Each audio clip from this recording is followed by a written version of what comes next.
무비스님의 소참법문 108자제어 인격향상. 안녕하십니까. 오늘도 소참법문 108자제어 한 단락 읽어드리겠습니다. 10번째 잡고 노는 것이 자유로우면 매년 뜻하는 대로 순조로울 것이며 지혜로 복밭을 일구면 하루하루가 좋은 날일 것이다. 사람들은 태어나서 죽는 순간까지 잡기만 합니다. 놓을 줄 모릅니다. 그런데 돌아가시면서 한꺼번에 다 놓고 가지요. 그것을 중간중간 놓은 연습도 해야 됩니다. 그래야 삶이 자유로워지는 거죠. 그저 잡으려고만 합니다. 명예를 잡으려고 하고, 재산을 잡으려고 하고, 사람을 잡으려고 하고, 모든 인연들을 잡으려고 하고, 일체 것이 의식 속에 들어오는 것이라면 전부 그저 잡으려고만 합니다. 놓을 줄도 알아야 됩니다. 그래야 자유롭게 살 수가 있는 것이죠. 그럴 것 같으면 매년 순조로울 것이다. 그렇습니다. 모든 삶이, 인생이 순조롭습니다. 그리고 지혜로 복밭을 일구면 하루하루가 좋은 날일 것이다 그랬습니다. 지혜로 복밭을 일구면 복밭을 일굴 줄 아는 사람은 지혜로운 사람입니다. 또 지혜롭다고 하는 것은 복밭을 일굴 줄 아는 사람입니다. 복밭을 일군다는 말이 무슨 뜻입니까? 그저 기회 있을 때마다 남을 배려하고 다른 사람 생각하고 그리고 좋은 일을 많이 하고 그 중에서도 진리의 가르침, 오늘날과 같이 이런 험한 시대에 너무나도 삿된 가르침, 바르지 못한 가르침, 남을 속여서 이득을 취하려고 하는 가르침들이 너무 많이 난무합니다. 그럴 때 정말 좋은 가르침으로써 복밭을 일궈야 됩니다. 그러면 하루하루가 좋은 날일 것이다 그랬습니다. 11번째, 심신을 항상 느긋하게 풀고 만나는 이에게 미소로써 대하니 느긋함은 곧 우리의 심신을 건강케 하며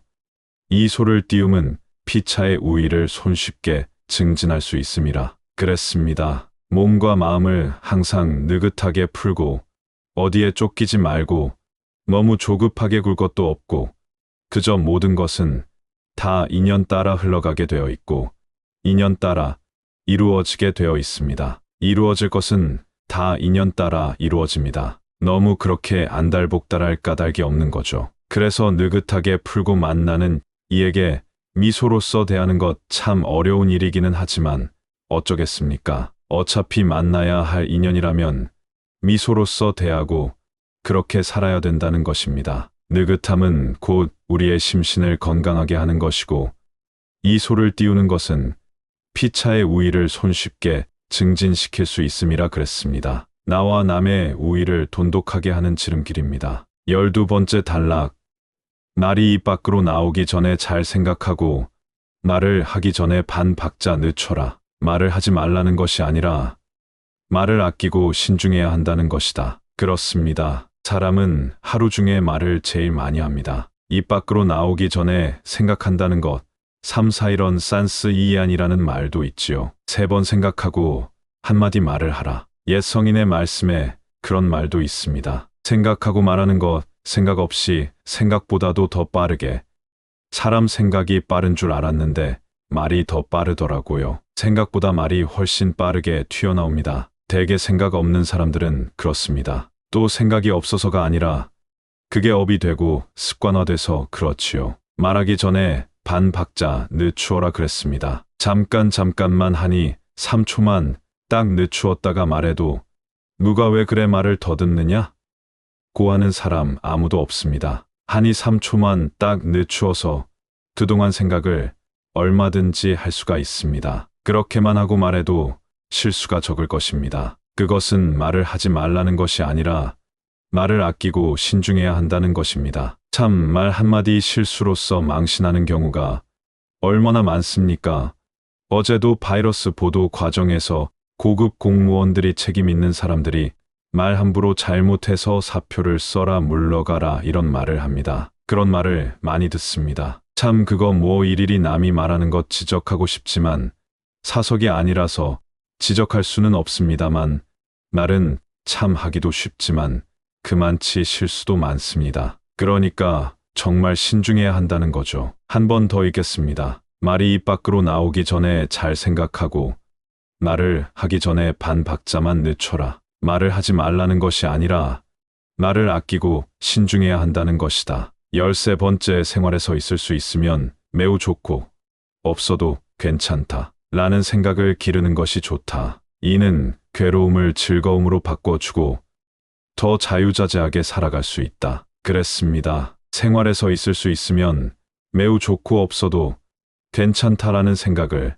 늘 하고 살라는 것입니다. 이는 괴로움을 즐거움으로 바꿔주고 더 자유자재하게 살아갈 수 있다고 하는 뜻입니다. 14번째는 사안이라고 해서 마음을 우선 안정시키고 몸을 그 다음으로 안정시키고 가정을 그 다음으로 안정시키고 사업을 마지막으로 안정시킨다. 그랬습니다. 유교에서는 흔히 그러죠. 수신제가 치국 평천하 그랬는데 성엄 스님께서는 불교적으로 마음을 우선 안정시켜야 된다. 그렇죠. 마음이 모든 것의 근본이니까요. 그 다음에 또 따라서 몸도 중요합니다. 몸도 마음 못지않게 중요하죠. 그래서 몸을 그 다음으로 안정시킨다. 그 다음으로는 세상 사람에게는 가정을 안정시키고 그 다음에는 자기 환경, 자기 주변 사람들, 자기와 가장 가까운 인연들 이런 모든 것들을 그 다음으로 안정시키죠. 그래, 안 가라고 그랬습니다. 그 다음에 사업을 마지막으로 안정시킨다 그랬습니다. 자기 하는 일이 그게 세속적인 사업이 됐든지 포교가 됐든지 절을 운영하는 것이 됐든지 간에 그 다음에 당연히 안정시켜야 되겠죠. 그게 사안사안입니다. 그 다음에 사요라고 해서 필요한 것이 무엇인가, 과연 필요한 것인가 라고 하면서 스님께서는 원하는 것인가, 그 다음에 원할 수 있는 것인가, 그 다음에 원하여도 마땅한 것인가의 마음 상태를 항상 점검하여라. 필요한 것인가, 원하는 것인가, 원할 수 있는 것인가, 원하여도 마땅한 것인가, 이렇게 말씀하셨습니다. 필요한 것인가, 진정 원하는 것인가, 원해도 되는 것인가, 그 다음에 원하여도 마땅한가, 아주 깊이 생각해 볼 내용이죠. 그 다음에 사감이라고 해서 항상 은혜를 마음에 품고